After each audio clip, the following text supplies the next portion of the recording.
Good morning student. Last class में बेटा हमने वेक्टर कॉम्बिनेशन ऑफ वेक्टर पढ़ा था यूजिंग ग्राफिकल मेथड। इसमें हमने तीन लॉ डिस्कस किए थे। फर्स्ट था triangle law, second parallelogram law और third polygon law. Triangle law and parallelogram law से हम टू वेक्टर को ऐड कर सकते हैं। दो वेक्टर क्वांटिटीज होती है उनका कॉम्बिनेशन करते हैं, जबकि हम पॉलीगन लॉ से दो से ज्यादा वेक्टर को अगर हमें ऐड करना हो तो हमें पॉलीगन लॉ काम में लेना पड़ता है। ठीक है, आज हम पढ़ेंगे combination of vector by mathematical method. Mathematical method से हम वेक्टर का कॉम्बिनेशन कैसे रखेंगे, ठीक है ना। इंपॉर्टेंट है, ये बार बार काम आएगा मैथमेटिकल मेथड, ठीक है ना। तो ध्यान से देखो बेटा, हमारे पास दो वेक्टर क्वांटिटीज है, दो वेक्टर है, A vector and B vector. Suppose मेरे पास दो वेक्टर हैं, एक मेरा ए वेक्टर इस डायरेक्शन में है, इसको मैं पी क्यू से डिनोट कर लेता हूं, और दूसरा मेरा बी वेक्टर इस डायरेक्शन में है, बी वेक्टर इस डायरेक्शन में, जिसको मैं कुछ और रिप्रेजेंट कर लूंगा पी क्यू पी एस जो भी लिखूंगा। ठीक है, इन दोनों के बीच का जो एंगल है वो सपोज थीटा है। ये वाला मेथड कहता है, या पैरेललोग्राम लॉ में हमने सीखा था, दो vector A vector and B vector बीच का एंगल थीटा, तो इन दोनों का रिजल्टिंग वेक्टर जो होता है वो डायगोनल वेक्टर होता है इस डायरेक्शन में। रिजल्टिंग वेक्टर जो होगा वो आपका डायगोनल वेक्टर होगा, ये डायगोनल वेक्टर, जिसको हम आर वेक्टर से डिनोट करते हैं। जिसको हम किससे डिनोट करते हैं? आर वेक्टर से। तो ध्यान से देखो, हम पैरेललोग्राम ड्रॉ कर लेते हैं बेटा। ये आपका पैरेललोग्राम हो गया सिंपल। ये ए वेक्टर, तो ये भी आपका A vector using parallelogram concept. Parallelogram concept आमने सामने की साइड इक्वल होती है, तो ये ए वेक्टर है तो ये भी आपका क्या होगा? A vector. ये बी वेक्टर है तो ये सामने वाली साइड भी क्या होगी? B vector. ठीक है, इसको p बोला, इसको q बोला, इसको s बोल दिया, इसको t बोल देते हैं, p q s t। r नहीं बोला क्योंकि r आप रिजल्टिंग वेक्टर ले रहे हो बेटा। तो a वेक्टर और b वेक्टर का रिजल्टिंग वेक्टर जो है वो r वेक्टर। तो लास्ट क्लास में ग्राफिकल मेथड हमने सीखा था कि r vector equals to a vector plus b vector. ठीक है, वो तो हमने एक वेक्टर फॉर्म लिखी उसकी। अब मैं इस r वेक्टर का मैग्नीट्यूड फाइंड आउट करूंगा और इसकी डायरेक्शन पता करूंगा कि किस डायरेक्शन में होगा r वेक्टर। ठीक है, कि कितने एंगल से, a वेक्टर से कितने एंगल पे होगा, b वेक्टर से कितने एंगल पे होगा। तो आपको क्या करना है, सबसे पहले मैग्नीट्यूड फाइंड करना है, मैग्नीट्यूड ऑफ आर वेक्टर। आपको पहले क्या पता करना है?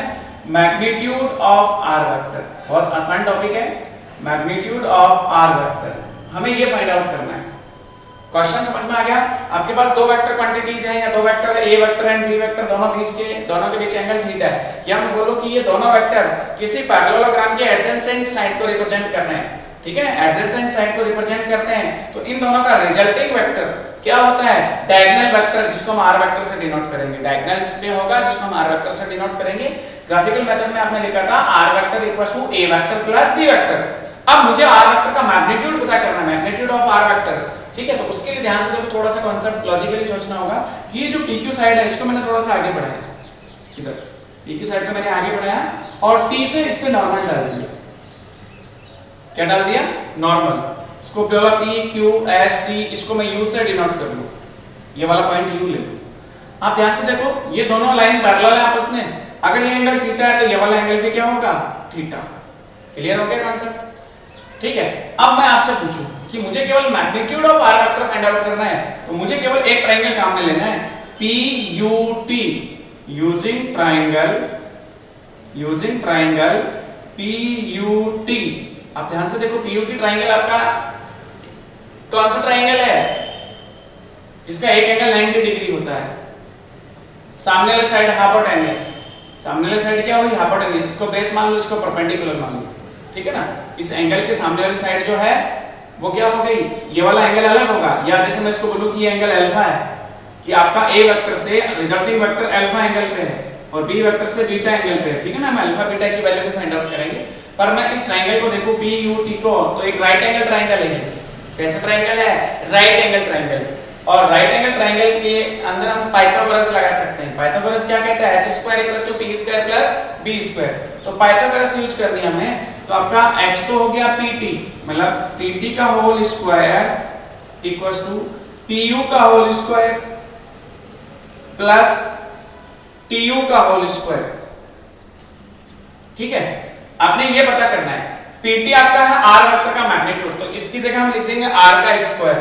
pu आपका a वेक्टर प्लस qu, ये मुझे फाइंड आउट करना पड़ेगा। पहले मुझे qu फाइंड आउट करना पड़ेगा और tu भी फाइंड आउट करना पड़ेगा। तो इस वाले ट्रायंगल को देखो, शॉर्ट में यहां लिख लेते हैं यूजिंग ट्रायंगल QUT,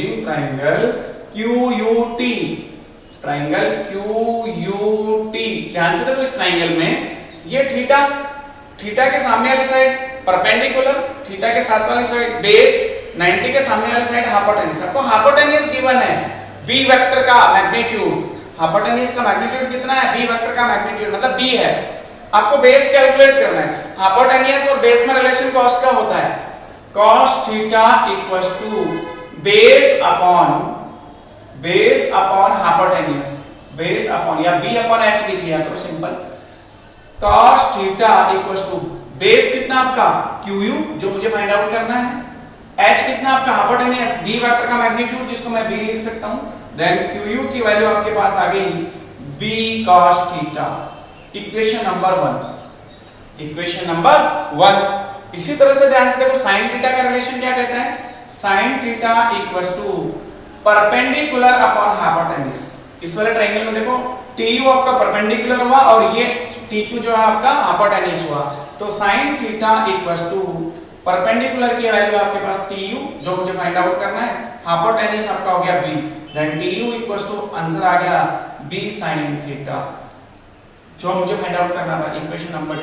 अब फर्स्ट और सेकंड से qu और tu की वैल्यू हम यहां पुट कर लेंगे। देखो pu जो है आपका pq प्लस qu है, थोड़ा सा इसको सिंपलीफाई करें तो pt का whole square equals to pu की जगह लिखूंगा pq प्लस qu का होल स्क्वायर प्लस tu का होल स्क्वायर।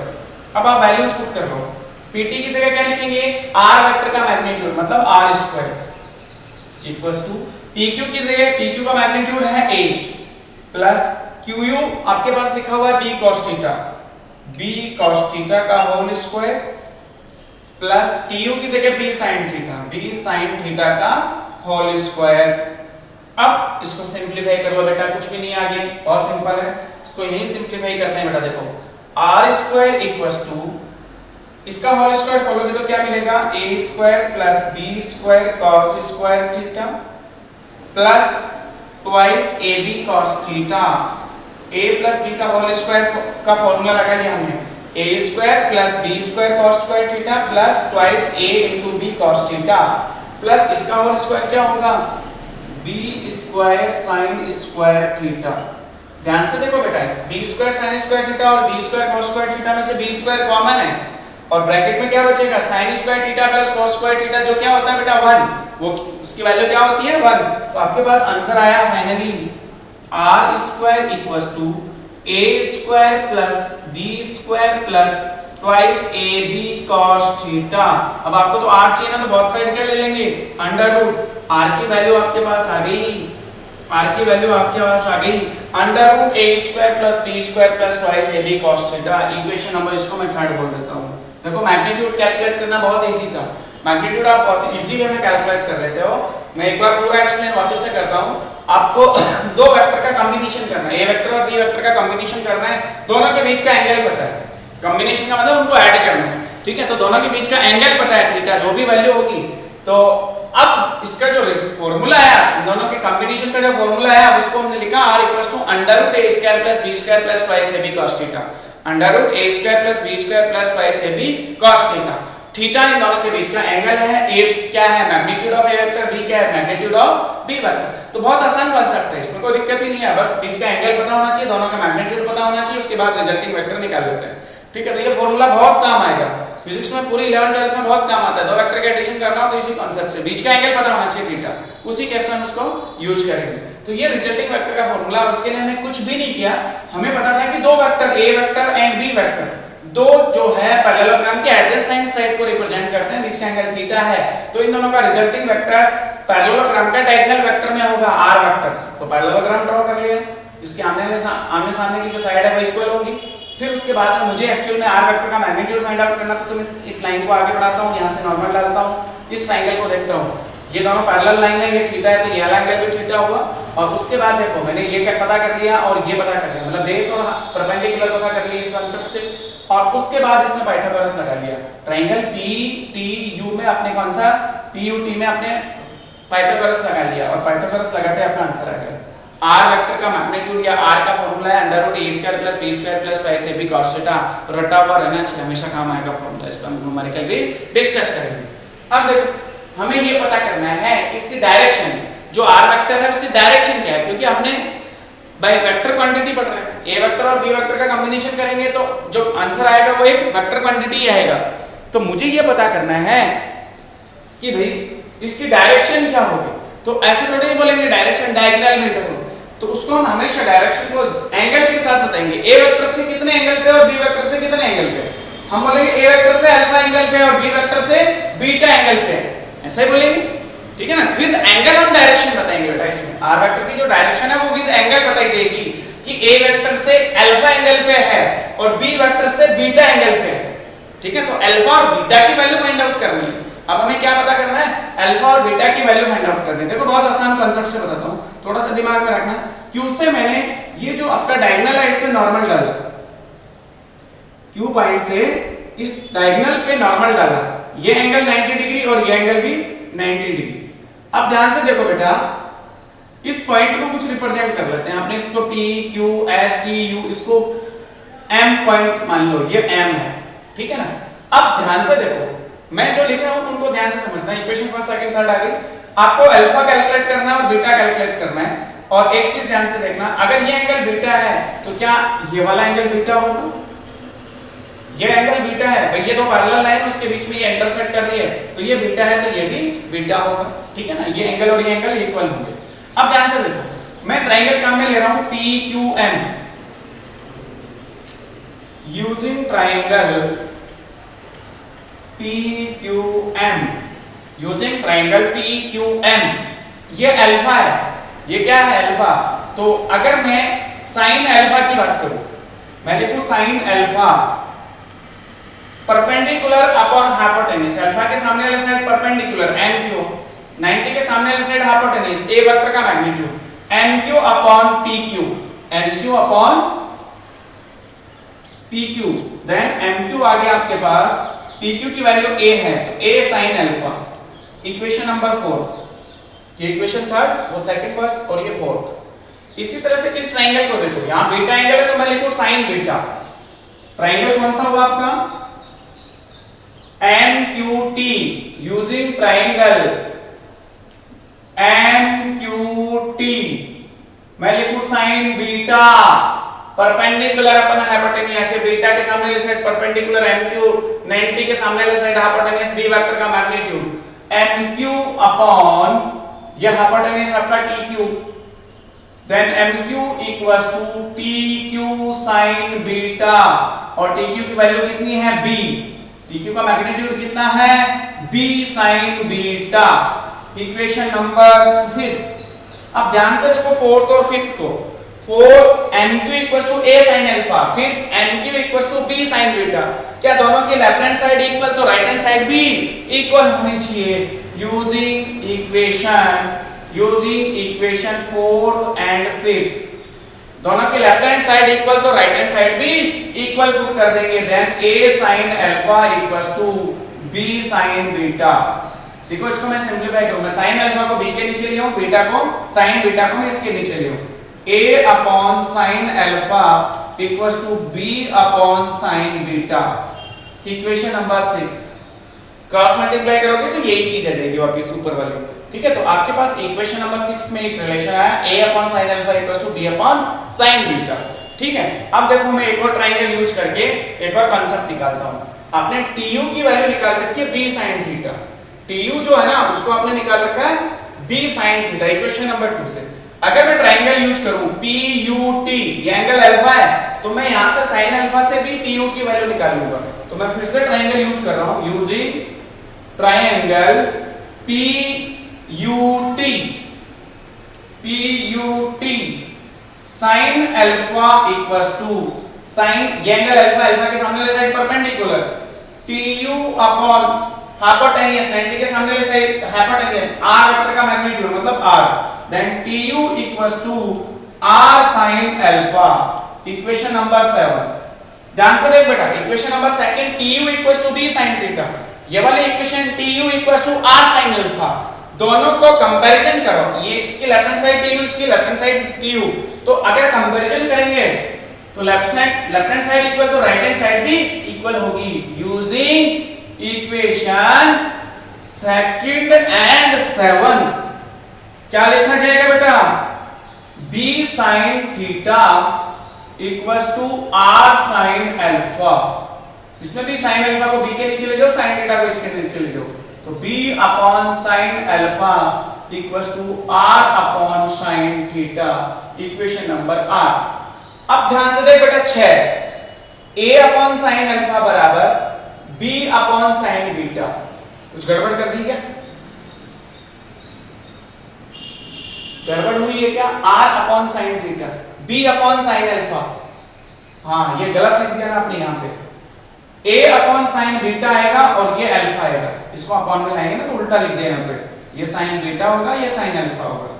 देखो ध्यान से, b अपॉन साइन अल्फा की value r upon sine theta के इक्वल भी है, तो b अपॉन साइन अल्फा की वैल्यू आपकी a अपॉन साइन बीटा की इक्वल भी है। तो इक्वेशन 6 और 8 को कंबाइन करोगे ना, using equation 6 and 8, a upon sine beta equals to b upon sine alpha equals to r upon sine theta. ये रिलेशन आ गया, इससे हम कोई भी एंगल फाइंड आउट कर सकते हैं। देखो थीटा आपको गिवन होगा, magnitude of a vector and b vector आपको गिवन होगा, r आप फाइंड आउट कर लोगे। सपोज आपको अल्फा फाइंड आउट करना है तो इन दोनों को इक्वल पुट कर लो, b upon sine alpha equals to r upon sine theta. b r theta पता है, अल्फा कैलकुलेट हो जाएगा। ठीक है, आपको बीटा कैलकुलेट करना है, इन दोनों को इक्वल पुट कर लो, बीटा कैलकुलेट हो जाएगा।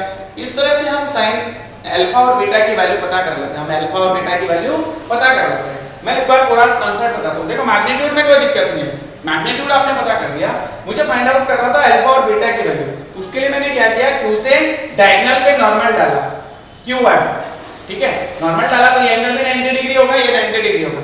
अब मुझे इन दोनों ट्रायंगल को देखना है, इन दोनों ट्रायंगल में साइन अल्फा साइन बीटा की वैल्यू पता करनी है। इस तरह ट्रायंगल में देखो, राइट एंगल ट्रायंगल, 90 के सामने वाली साइड हाइपोटेन्यूस, अल्फा के सामने वाली side perpendicular, hypotenuse perpendicular relation sine alpha, वही लिखा मैंने, sin alpha equals to perpendicular upon hypotenuse. मुझे एक्चुअल में परपेंडिकुलर चाहिए mq, तो mq की वैल्यू आ गई a sin alpha.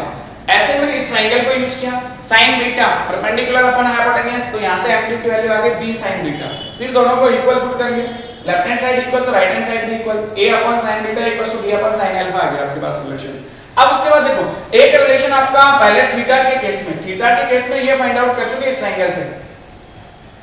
Equation number 2, du की वैल्यू जो है वो थीटा के काम में आएगी b sin थीटा, इस वाले ट्रायंगल से। अब मैंने क्या किया, इस वाले ट्रायंगल को काम में लिया, p u t sin alpha perpendicular upon hypotenuse, वो आपका यहां लिख दिया मैंने, tu equals to r sin alpha.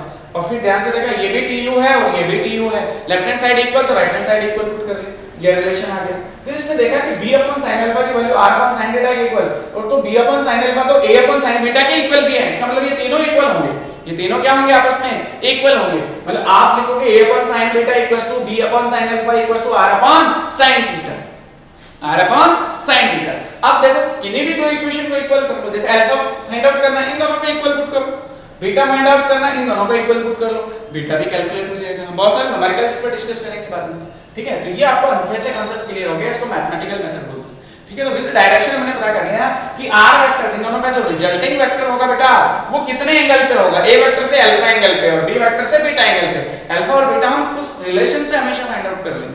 अब देखो इसकी शॉर्ट ट्रिक याद रखना कि आपने लिखा a अपॉन sin बीटा, मतलब ये जो वेक्टर है ना इसके अपॉन में इस वाले एंगल का साइन एंगल sin बीटा, ये जो वेक्टर है b वेक्टर इसके अपॉन में इस वाले एंगल का साइन एंगल, ठीक है ना, उल्टा है। और रिजल्टिंग वेक्टर जो r वेक्टर है उसमें अपन लिखेंगे थीटा का sign angle r upon sin theta, ठीक है। तो एक शॉर्ट ट्रिक इस तरह से भी दिमाग में रख सकते हैं और फिर हम कोई भी न्यूमेरिकल सॉल्व कर सकते हैं, ठीक है ना, बहुत इजी होता है।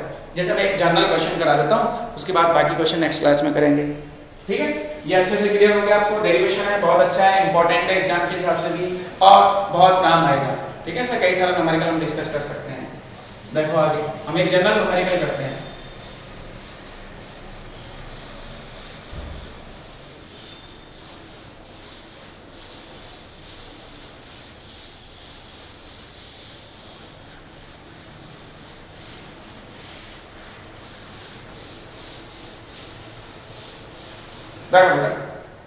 एक जनरल सा क्वेश्चन सॉल्व करते हैं।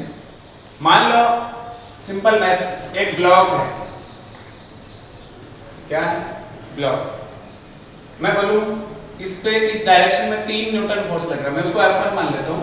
कितना न्यूटन फोर्स है, 3 न्यूटन। और इस डायरेक्शन में लग रहा है 5 न्यूटन। मैंने उसको F2 से डिनोट किया। कितना है? 5 न्यूटन। बताओ इसका रिजल्टिंग फोर्स कितना है? जनरल क्वेश्चन पूछा मैंने, बहुत शॉर्ट और स्वीट सिंपल क्वेश्चन है कि एक ब्लॉक है सिंपल जिसका कुछ मास होगा, उस पे 2 डायरेक्शन में एक दूसरे के परपेंडिकुलर हो गई, इधर 3 न्यूटन इधर 5 न्यूटन। बताओ इसका रिजल्टिंग फोर्स कितना है? जनरल सा क्वेश्चन पूछा मैंने। तो आप देखोगे बीच का एंगल जो है वो 90 डिग्री है। कितना है बेटा? 90 डिग्री है। तो इन दोनों का रिजल्टिंग फोर्स जो है वो डायगोनल वेक्टर इस डायरेक्शन में होगा, F वेक्टर। इसको वेक्टर फॉर्म में लिख लो, ये I कैप में, ये J कैप में, सिंपल लिख लो जैसे मैग्नीट्यूड है, इस डायरेक्शन में होगा। तो आपसे पूछा जाए बताओ इसका मैग्नीट्यूड कितना होगा F वेक्टर का, तो आप लिखोगे F वेक्टर का magnitude equals to under root of F1 square plus F2 square plus twice F1 F2 cos theta. Theta की जगह क्या लिखोगे? 90 डिग्री। ये वही फॉर्मूला आ गया under root a square plus b square plus twice ab cos theta. वहां हमने वेक्टर a और b लिए, एक्चुअल में हमारा फोर्स भी तो वेक्टर क्वांटिटी है, तो हमारे यहाँ पे जो वेक्टर है a और b की जगह क्या है? F1 F2 है, F1 और F2 है। तो मैंने फॉर्मूला यूज किया F1 square plus F2 square plus twice F1 F2 cos 90। मुझे F1 की वैल्यू पता है, मुझे F2 की वैल्यू पता है, cos 90 की वैल्यू पता है, वैल्यू पुट कर लो, आंसर आ गया। मैग्नीट्यूड ऑफ F वेक्टर आपके पास आया अंडर रूट ऑफ F1 का स्क्वायर मतलब 3 का स्क्वायर प्लस F2 मतलब 5 का square plus twice into 3 into 5 cos 90 0 होता है। आपके पास आंसर आया फाइनली 3 का स्क्वायर 9 प्लस 5 का स्क्वायर 25। ये वैल्यू क्या होगी? 0। ऐड करो 95 25 प्लस 9 34 हो गया क्या? Root 34 Newton. कितना आंसर है?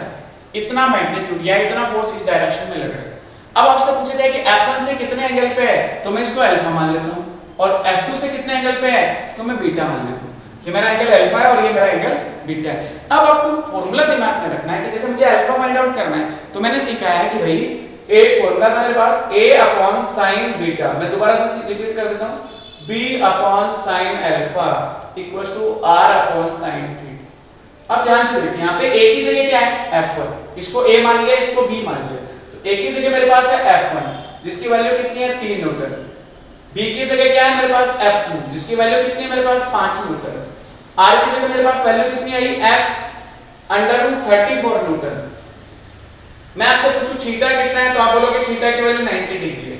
अब आपको अल्फा फाइंड आउट करना है, तो आप इन दोनों को इक्वल पुट कर लोगे बेटा, इन दोनों को इक्वल पुट करो। b की जगह आप क्या लिखोगे? F2 upon sin alpha, F2 upon sin alpha equals to r की जगह क्या लिखोगे बेटा? F अपॉन sin थीटा की जगह 90 डिग्री। आपको F2 की वैल्यू पता है 5 newton upon sin alpha equals to F की वैल्यू पता है रूट 34, sin 90 कितना होता है? 1। क्रॉस मल्टीप्लाई करो sin अल्फा, sin अल्फा की वैल्यू आपके पास आ गई 5 अपॉन रूट 34।